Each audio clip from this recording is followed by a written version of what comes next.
service. You see where it says debt service? And our debt service was 302,820.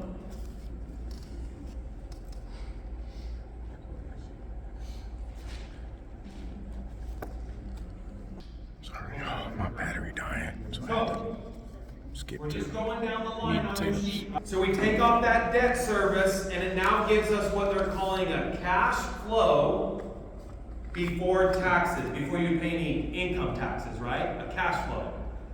And our cash flow would be 249,857. Okay? Everyone good? All right, now the fun stuff. So first, we need to figure out what we would call a cash on cash return, right?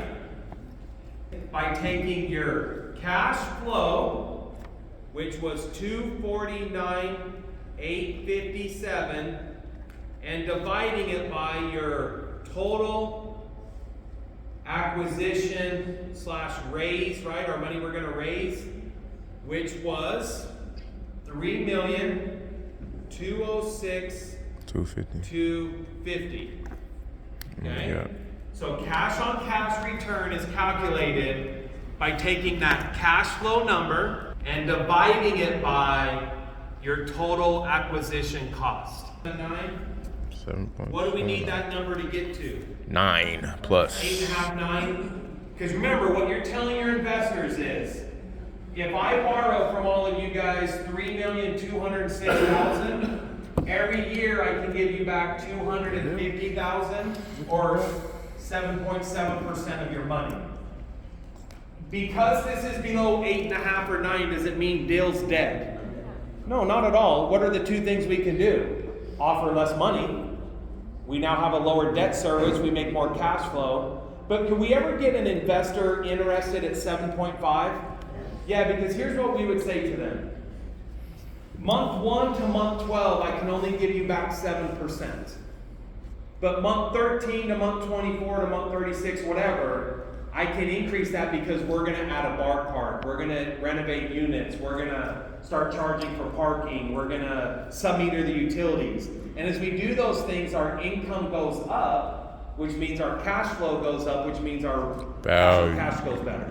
What else could I do to get that higher? When I said, would I ever do a 4% or a 3% acquisition? Yeah, because if this goes down now to 2.9, what goes up? Our cash on cash return. So we're not having to borrow as much money, right? Yes, ma'am. Cash flow was 249,857, right?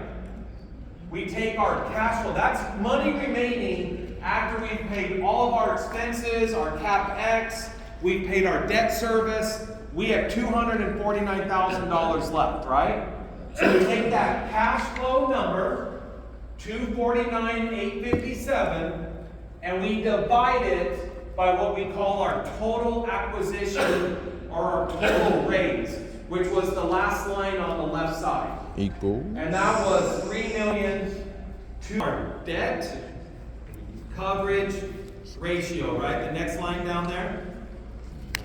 Debt coverage ratio, you take your new NOI, right? Our new NOI was 552,677. 677.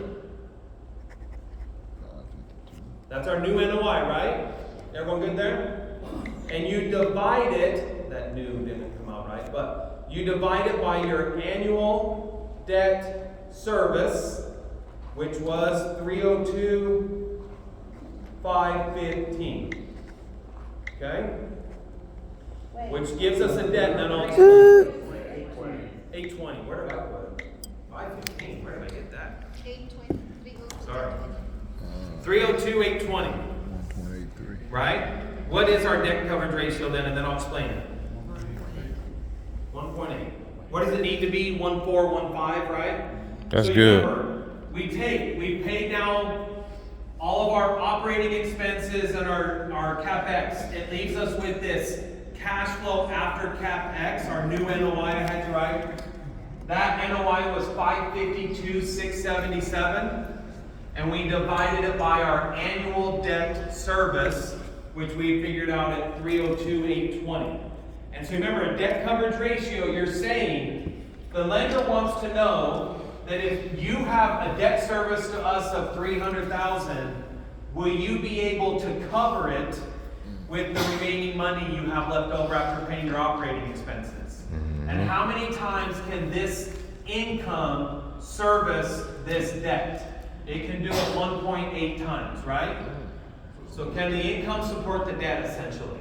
These numbers, we'd be buying it at a 6.1. For some reason, we can't use the new NOI probably not, right? in the cap rate. Remember, he's going to come in and say what? Gotta use the original. And look what your rents can be, and you're in the first year, you're going to be able to raise this much in income, and we just got it. This is why you don't get a lot of your offers accepted, right? The price they want it to be. Stay tuned for more battery time.